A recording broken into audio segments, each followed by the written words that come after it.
The Seawolves had made this one interesting and are looking to spoil the Wildcats' homecoming weekend. Here with 5:01 to play in the fourth quarter, joined by Tim O'Sullivan. I am Cameron Beall.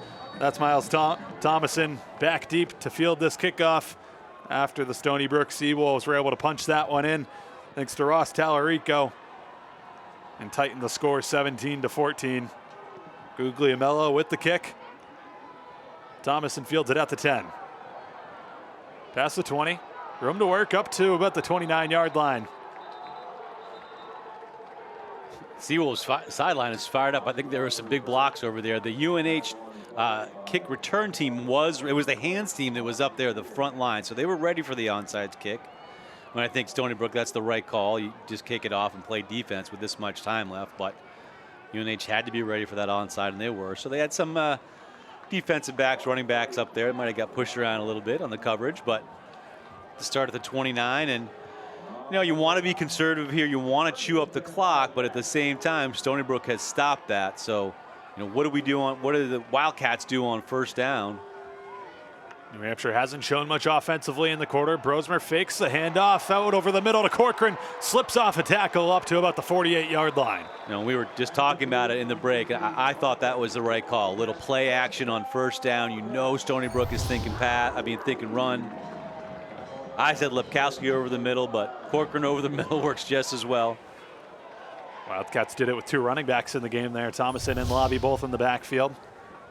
Up to the 48-yard line, 4.5 and counting from Durham. Yeah, we've seen that a lot, haven't we, today, Cam? The two running backs. Sometimes Thomason's like kind of split in the slot or whatever, but makes the defense think when you got both those guys out there. Just Lobby out there on this one. Twins right, Coyne in the slot, more so out wide.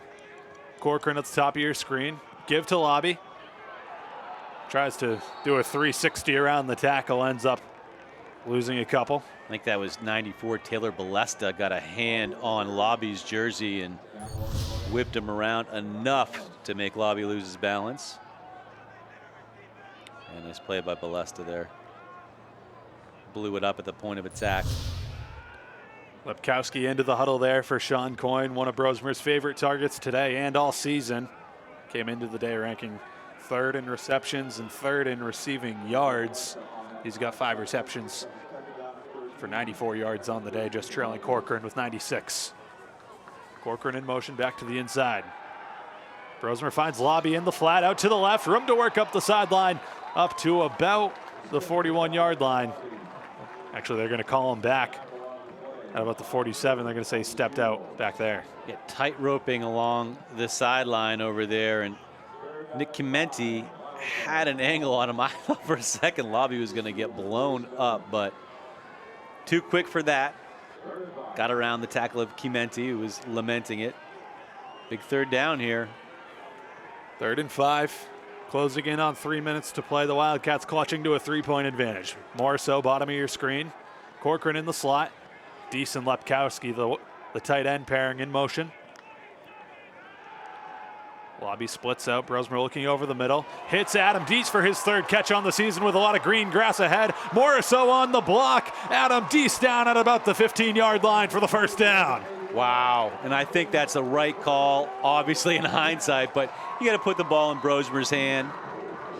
Trying to pick up that. And if you see crossing routes out, we missed the crossing routes, but great block right there. We can see by Morriso. Allow all that extra yardage, but yeah, a couple of crossing routes. Caught the Seawolves in man coverage, and Deese got wide open across the middle. Brosmer's 20th completion of the day, 236 yards for the quarterback. I mentioned the blocking of the skill players earlier in the game. You saw it there by Huron Morriso. The fade back corner of the end zone. Did he come down with it? Yes, he did. Brian Espinette with the touchdown for insurance. Unbelievable. I cannot believe they just threw the ball. I figured we were not going to see another pass. They would just throw and run it. No, put it in Brosmer's hand.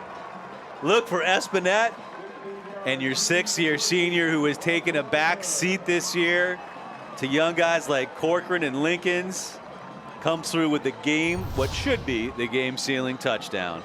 The Hopedale, Massachusetts native's 2nd touchdown of the season. He fought a torn labrum all of last season. couldn't decide whether to come back before Rick Santos had to re-recruit him for his final season in Durham, and he makes Stony Brook pay there. Wildcats 24, Stony Brook 14.